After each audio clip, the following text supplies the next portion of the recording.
सीधासलख वर्तमान संसदर कार्य आरंभ होइछि। सीधासलख आपको नहीं जाउछि संसद भवन परिसर।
Please take your seat.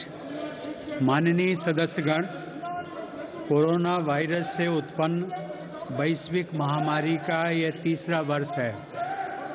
इस दौरान हमने भारत के लोगों की लोकतांत्रिक मूल्यों में अगाध आस्था, अनुशासन और कर्तव्यपरायणता को और मजबूत होते देखा है। आज जब भारत अपनी आज़ादी के 75 वर्ष पर अमृत महोत्सव मना रहा है, तब प्रत्येक भारतवासी की यह संकल्प शक्ति भारत के उज्जवल भविष्य के लिए असीम विश्वास पैदा करती है। इसी विश्वास के साथ मैं संसद भवन के इस ऐतिहासिक सेंट्रल हॉल से प्रत्येक भारतवासी का अभिनंदन करता हूं। मैं आज संसद के इस समवेत सत्र में देश के उन लाखों स्वाधीनता सेनानियों को नमन करता हूं, जिन्होंने अपने कर्तव्यों को सर्वोच्च प्राथमिकता दी और भारत को उसके अधिकार दिलाए। आज़ादी के इन 75 वर्षों में देश की विकास यात्रा में अपना योगदान देने वाले सभी महानुभावों का भी मैं श्रद्धापूर्वक स्मरण करता हूँ। अमृत महोत्सव के इस कालखंड में देश की महान विभूतियों से जुड़े विशेष अवसर भी सभी देशवासियों को प्रेरणा दे रहे हैं। गुरु तेग बहादुर जी का 400वां प्रकाश वर्ष पर्व, श्री अरविंदो की 150वीं जन्म जयंती, V.O. चिदम्बरम पिल्लई का 150वां जन्म वर्ष और नेताजी सुभाष चंद्र बोस की 125वीं जन्म जयंती जैसे पुण्य अवसरों को मेरी सरकार पूरी भव्यता के साथ मना रही है। सरकार ने इस वर्ष से गणतंत्र दिवस समारोह को नेताजी की जयंती पर 23 जनवरी से ही मनाने की शुरुआत की है। मेरी सरकार मानती है कि अतीत को याद रखना तथा उससे सीख लेना देश के सुरक्षित भविष्य के लिए बहुत ही जरूरी है। साहिबजादों के बलिदान की स्मृति में 26 दिसंबर को वीर बाल दिवस की घोषणा एवं 14 अगस्त को विभाजन विभीषिका स्मृति दिवस इसी सोच का परिचायक है। सरकार ने भगवान बिरसा मुंडा को श्रद्धांजलि स्वरूप उनके जन्म दिवस 15 नवंबर को जनजातीय गौरव दिवस के रूप में मनाने का भी निर्णय लिया। माननीय सदस्यगण, आज़ादी का अमृत महोत्सव हम सभी भारतीयों के लिए अगले 25 वर्षों के संकल्पों को आकार देने का पवित्र अवसर है। मेरी सरकार सबका साथ, सबका विकास, सबका विश्वास और सबका प्रयास के मंत्र पर चलते हुए अगले 25 वर्षों के लिए मजबूत बुनियाद पर तेजी से काम कर रही है। इस बुनियाद का सबसे महत्वपूर्ण संकल्प एक सर्वसमावेशी, सर्वहितकारी, सशक्त भारत का निर्माण और देश की आत्मनिर्भरता है। कोरोना के इस कठिन समय की चुनौतियों ने देशवासियों को अपने लक्ष्यों को जल्द से जल्द प्राप्त करने के लिए प्रेरित किया है। माननीय सदस्यगण, कोरोना महामारी ने पूरी दुनिया को प्रभावित किया है और भारत में भी हमारे बहुत से अपनों को हमसे छीना है। इन परिस्थितियों में केंद्र से लेकर राज्यों तक हमारी सभी सरकारों, स्थानीय शासन और प्रशासन, हमारे डॉक्टर्स, नर्सेज और हेल्थ वर्कर्स, हमारे वैज्ञानिकों और उद्यमियों सभी ने एक टीम के रूप में काम किया है। सरकार और नागरिकों के बीच यह परस्पर विश्वास, समन्वय और सहयोग लोकतंत्र की ताकत का अभूतपूर्व उदाहरण है। इसके लिए मैं देश के प्रत्येक हेल्थ और फ्रंट लाइन वर्कर का, हर देशवासी का अभिनंदन करता हूं। कोविड-19 के खिलाफ इस लड़ाई में भारत के सामर्थ्य का प्रमाण कोविड वैक्सीनेशन प्रोग्राम में नजर आया है। हमने 1 साल से भी कम समय में 150 करोड़ से भी ज़्यादा वैक्सीन डोज लगाने का रिकॉर्ड पार किया है। आज हम पूरी दुनिया में सबसे ज़्यादा वैक्सीन डोज देने वाले अग्रणी देशों में से एक हैं। इस अभियान की सफलता ने देश को एक ऐसा रक्षा कवच दिया है जिससे हमारे नागरिकों की सुरक्षा भी बढ़ी है और उनका मनोबल भी बढ़ा है। आज देश में 90% से अधिक वयस्क नागरिकों को टीके की 1 डोज मिल चुकी है, जबकि 70% से अधिक लोग दोनों डोज ले चुके हैं। हर घर दस्तक अभियान के माध्यम से सरकार बाकी लोगों तक भी पहुंच रही है। इसी माह वैक्सीनेशन प्रोग्राम में 15 से 18 वर्ष तक के किशोर किशोरियों को भी शामिल किया गया है। साथ ही फ्रंट लाइन वर्कर्स और बीमारियों से ग्रस्त वरिष्ठ नागरिकों के लिए प्रिकॉशनरी डोज की भी शुरुआत की गई है। अब तक देश में कुल 8 वैक्सीन्स को इमरजेंसी यूज के लिए स्वीकृति मिल चुकी है। भारत में बन रही 3 वैक्सीन्स को विश्व स्वास्थ्य संगठन की तरफ से आपात स्थिति में उपयोग की मंजूरी भी मिली है। भारत में बन रही ये वैक्सीन्स पूरी दुनिया को महामारी से मुक्त कराने और करोड़ों लोगों का जीवन बचाने में अहम भूमिका निभा रही है। माननीय सदस्यगण, कोरोना महामारी से निपटने के लिए हमारे देश के प्रयास केवल तात्कालिक चुनौतियों तक सीमित नहीं हैं। इसीलिए मेरी सरकार ऐसे दूरदर्शी समाधान तैयार कर रही है जो भविष्य के लिए भी प्रभावी और उपयोगी रहें। सरकार द्वारा 64,000 करोड़ रुपए की लागत से शुरू किया गया प्रधानमंत्री Ayushman Bharat health infrastructure mission इसका एक सराहनीय उदाहरण है। इससे न केवल वर्तमान की स्वास्थ्य संबंधी जरूरतों को पूरा करने में मदद मिलेगी, बल्कि आने वाले संकटों के लिए भी देश को तैयार किया जा सकेगा। मेरी सरकार की संवेदनशील नीतियों के कारण देश में अब स्वास्थ्य सेवाएं जन साधारण तक आसानी से पहुंच रही हैं। 80,000 से अधिक हेल्थ एंड वेलनेस सेंटर्स और करोड़ों की संख्या में जारी आयुष्मान भारत कार्ड से गरीबों को इलाज में बहुत मदद मिली है।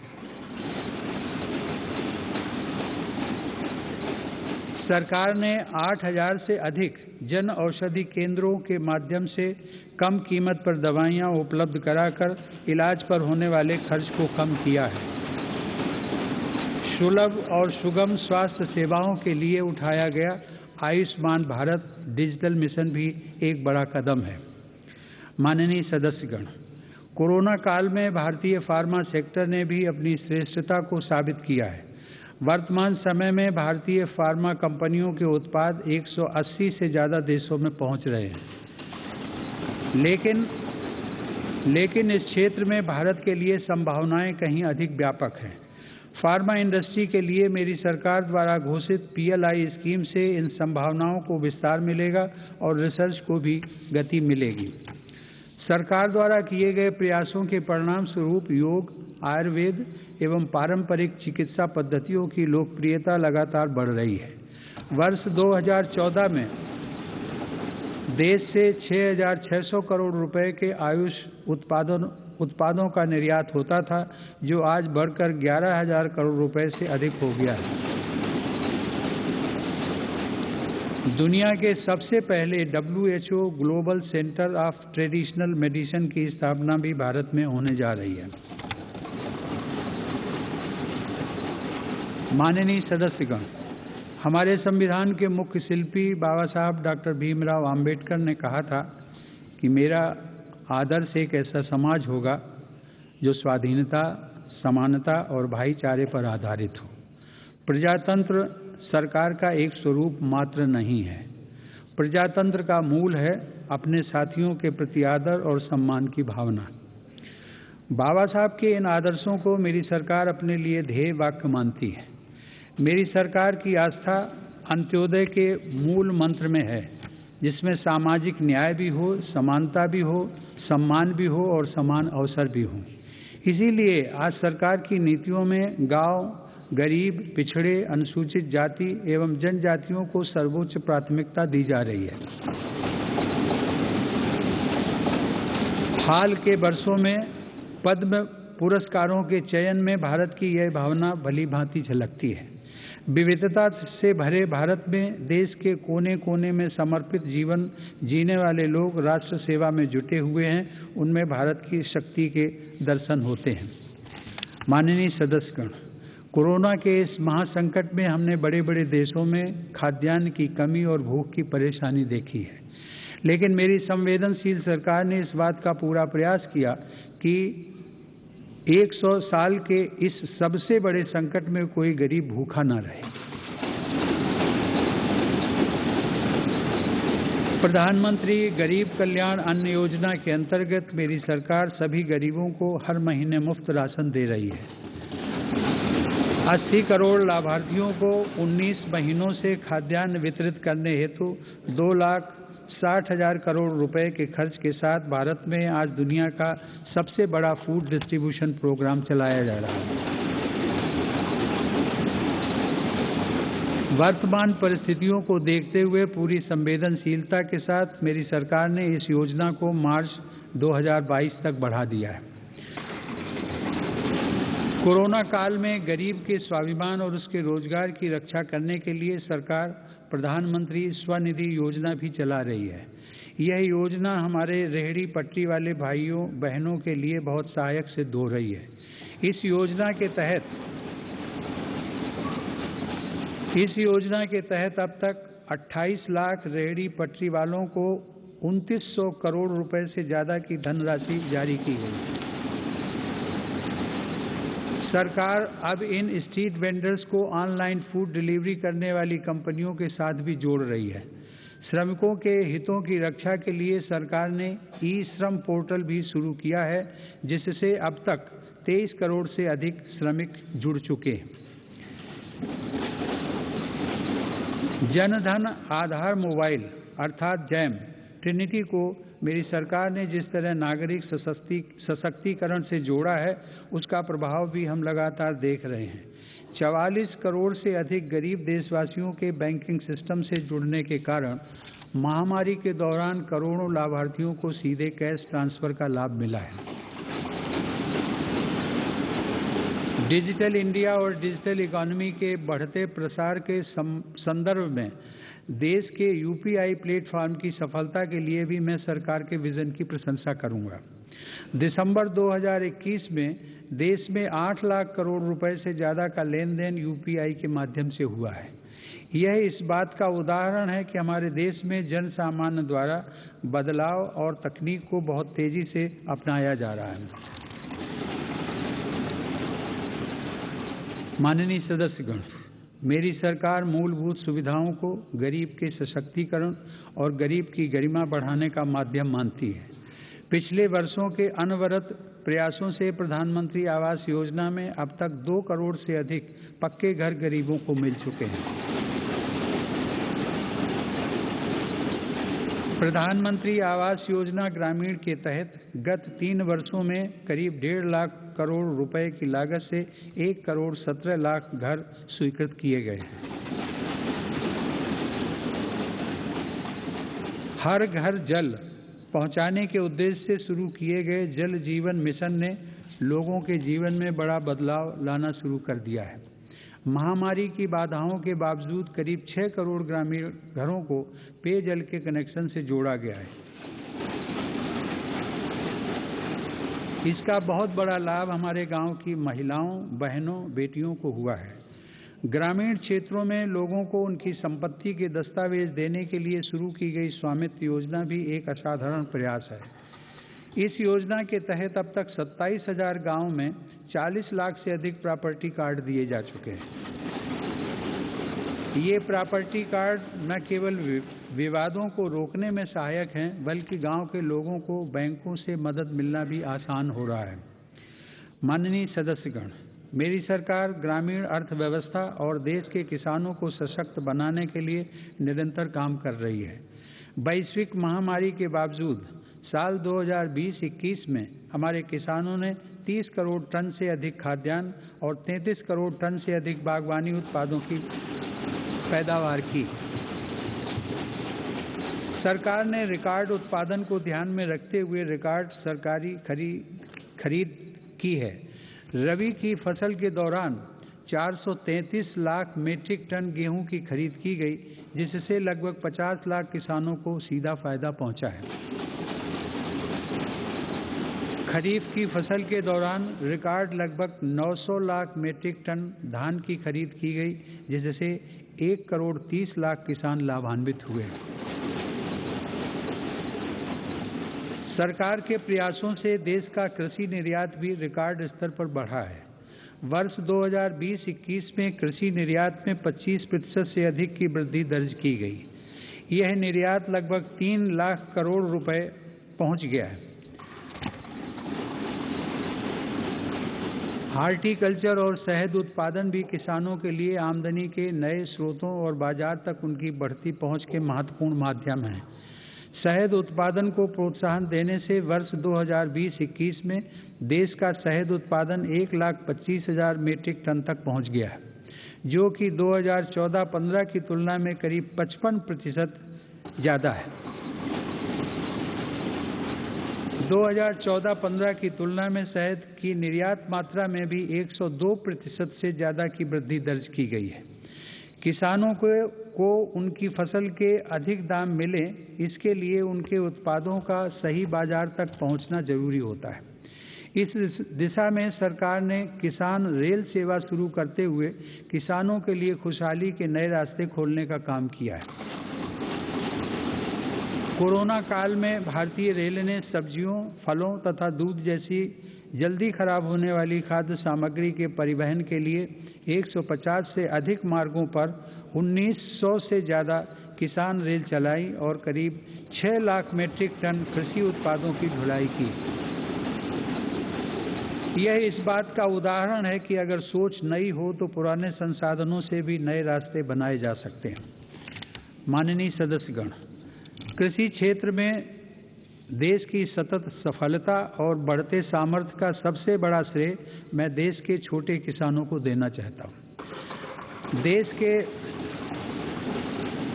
के 80% किसान छोटे किसान ही हैं, जिनके हितों को मेरी सरकार ने हमेशा केंद्र में रखा है।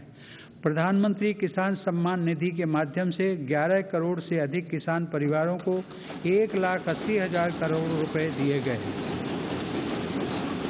इस निवेश से कृषि क्षेत्र में आज बड़े बदलाव दिखाई दे रहे हैं। फसल बीमा योजना में नए बदलावों का लाभ भी देश के छोटे किसानों को हुआ है। इन बदलावों के बाद से अब तक 8 करोड़ से अधिक किसानों को मुआवजा के तौर पर 1 लाख करोड़ रुपए से ज़्यादा की राशि दी जा चुकी है। खेतों के नज़दीक जरूरी इंफ्रास्ट्रक्चर को विकसित करने के लिए भी मेरी सरकार अभूतपूर्व स्तर पर निवेश कर रही है। 1 लाख करोड़ रुपए के कृषि इंफ्रास्ट्रक्चर फंड के अंतर्गत हजारों परियोजनाओं को मंजूरी दी गई है। मेरी सरकार ने खाद्य तेल में आत्मनिर्भरता को ध्यान में रखते हुए 11,000 करोड़ रुपए की लागत से national mission on edible oil palm की शुरुआत भी की है। सरकार ऑर्गेनिक खेती, प्राकृतिक खेती और क्रॉप डाइवर्सिफिकेशन जैसे विशेष प्रयास भी कर रही है। यह आप सभी की जानकारी में है कि संयुक्त राष्ट्र ने वर्ष 2023 को इंटरनेशनल ईयर ऑफ मिलेट्स के रूप में घोषित किया है। मेरी सरकार इंटरनेशनल ईयर ऑफ मिलेट्स को देश के किसानों, self help groups, FPOs, food industry और जन सामान्य के साथ मिलकर व्यापक स्तर पर मनाएगी। मेरी सरकार वर्षा जल संरक्षण के लिए भी गंभीरता से काम कर रही है। देश में रेन वाटर हार्वेस्टिंग इंफ्रास्ट्रक्चर के निर्माण और पारंपरिक जल स्रोतों के जीर्णोद्धार के लिए विशेष अभियान चलाए जा रहे हैं। प्रधानमंत्री कृषि सिंचाई योजना के तहत विभिन्न परियोजनाओं और अटल भू जल योजना की मदद से देश में 64 लाख हेक्टेयर सिंचाई क्षमता विकसित की गई है। नदियों को आपस में जोड़ने की योजनाओं पर भी सरकार ने काम आगे बढ़ाया है। हाल ही में 45,000 करोड़ रुपए की लागत से पूरी होने वाली केन बेतवा लिंक परियोजना को भी स्वीकृति दी गई है। यह परियोजना बुंदेलखंड में पानी की चुनौतियों को समाप्त करने में सहायक होगी। माननीय सदस्यगण, ग्रामीण अर्थव्यवस्था को गति देने में महिलाओं की भूमिका अधिक विस्तृत होती जा रही है। 2021-22 में 28 लाख सेल्फ हेल्प ग्रुप्स को बैंकों की तरफ से 65,000 करोड़ रुपए की मदद दी गई है। यह राशि 2014-15 की तुलना में 4 गुना अधिक है। सरकार ने हजारों महिला सेल्फ हेल्प ग्रुप्स के सदस्यों को ट्रेनिंग देकर उन्हें बैंकिंग सखी के रूप में भागीदार भी बनाया है। ये महिलाएं ग्रामीण क्षेत्रों में बैंकिंग सेवाओं को घर घर तक पहुंचाने का माध्यम बन रही हैं।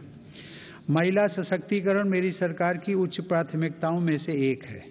उज्ज्वला योजना की सफलता के हम सभी साक्षी हैं। मुद्रा योजना के माध्यम से हमारे देश की माताओं बहनों की उद्यमिता और कौशल को बढ़ावा मिला है। बेटी बचाओ बेटी पढ़ाओ पहल से अनेक सकारात्मक परिणाम सामने आए हैं और स्कूलों में प्रवेश लेने वाली बेटियों की संख्या में उत्साहजनक वृद्धि हुई है।